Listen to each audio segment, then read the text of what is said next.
Please like, share, and subscribe for more videos. Thank you.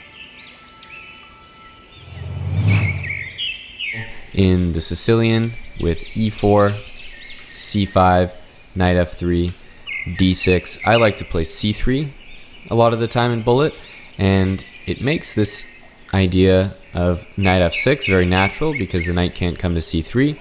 And after the move bishop e2, believe me, a lot of people are actually simply going to take this pawn and blunder their entire knight to the fork. But even the people who think they're wise to that may still in fact blunder in this position after knight c6. d4, they think they've closed down the diagonal, now they can take the pawn, but after d5, the knight has to move, and once again we pick up that knight on e4. So it's an easy tactic, a very simple one that a lot of us are familiar with, but for some reason it works really well in this line with c3 against the Sicilian, especially in Bullet. We can actually see the exact same tactic work if we flip the board and examine another really popular opening, which is d4, knight f6, knight f3, c5. Now in Bullet, moves like this are not always punished. A lot of people do not play d5. In fact, a lot of people like to play the London system with white, and their next move, whether it's a pre-move or whether they're just playing very fast, is often bishop to f4. And against bishop to f4, after we take on d4, the queen normally does not recapture because of knight c6 with some obvious development. So the natural response is knight takes d4, but actually it loses a piece once again to e5, and we see the exact same tactic as the previous position. Check, and picking up that bishop on e5. So a pretty simple idea, but something that comes up with the white and black pieces, both in very different openings, and you can often start off the game with just a very quick win of a piece. Continuing into the opening section of Bullet, my advice is that you guys should always play systems that are really easy to develop with in the opening. And one of those systems is the London system. That's no surprise, that's gotten very popular lately. To give an example line, a lot of the times people play directly into this sort of symmetrical type of Queen's Gambit where white gets a pawn on c4 and black gets one on c6. And whenever the queen comes out, black's plan is to meet that with queen to b6. But we can see that if play develops normally and that happens, white actually gets a big advantage in these types of positions with c5, the bishop's covering c7, the bishop's covering a6, so there's nowhere this queen can go to defend the b7 pawn.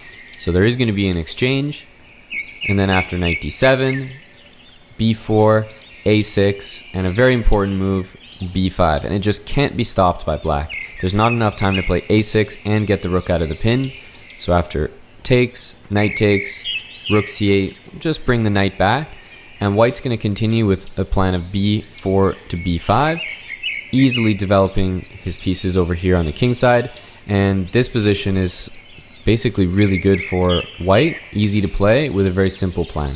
So right off the bat, you can play these moves very quickly, and it also yields a very solid opening advantage in my opinion. We can see the exact same thing once again from the flip side. Let's flip the board and examine from black's point of view. If you're facing the London, one thing I like to do is play knight f6, e3, c5. Notice how we're not playing e6 here, knight c6, and a lot of people will not play the accurate knight d2, but instead the more solid looking c3, because once again against queen b6 he's intending queen b3. But there's a nice trap here that if queen b3, c4, once again if the queen takes here, we take back, and notice how we're going to do the exact same thing we just discussed to white. We're going to take advantage of this pin, getting that b4 move in, bringing the knight back to c6, and now b5, b4 comes in, and again it's the exact same plan as before. Really sturdy position. The move b3 always hangs the a pawn, and it's very tough to break up this very strong pawn chain that black is going to have here. Now if that doesn't happen, and white says, okay, after c4 I'm going to play queen c2, because you didn't have a bishop there. Then black can actually get away with this move, bishop to f5, and if the queen takes, there's queen takes b2, winning the rook in the corner. And if the queen goes back to c1 to keep defending b2, black can go ahead and take this bishop, followed by simple development. He's got the 2 bishops, more space, plus he's been chasing this queen around who developed to b3, then back to c2, and then back to c1. So those are a few tips and tricks that you can use in the opening phase, but here's another final one that is one of my favorites, and I've been getting it a lot in Bullet lately. It's the England gambit. d4 e5 takes knight c6, and for those that don't know, this is a very popular trap.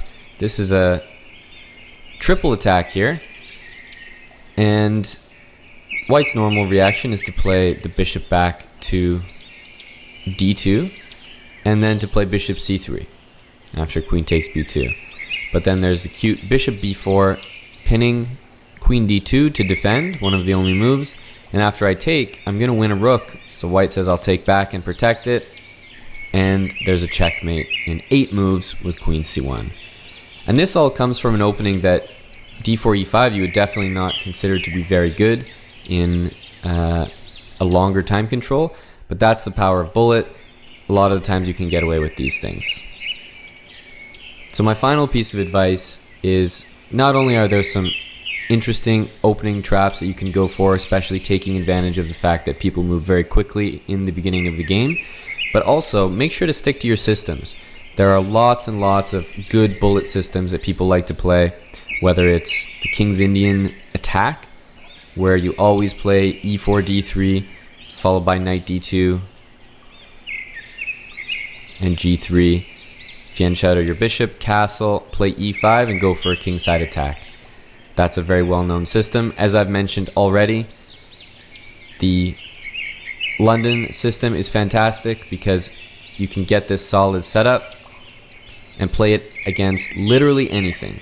You can play it against the d5 move, d6, knight f6, g6, it doesn't matter.